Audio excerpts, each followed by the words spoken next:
You ask Tiger to solve. This deals with linear equations with one unknown. The final result is u equals 3. Let's solve it step by step.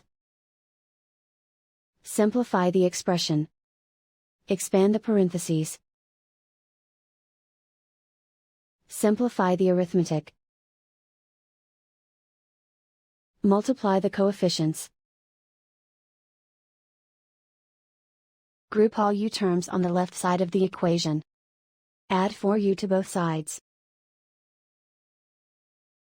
Group like terms. Simplify the arithmetic. Group like terms. Simplify the arithmetic. Group all constants on the right side of the equation. Subtract 30 from both sides. Simplify the arithmetic.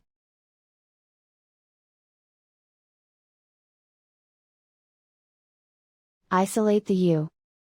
Divide both sides by -14. Cancel out the negatives.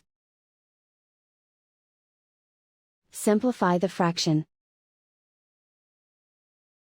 Cancel out the negatives. Find the greatest common factor of the numerator and denominator. Factor out and cancel the greatest common factor. And so the final result is u equals 3.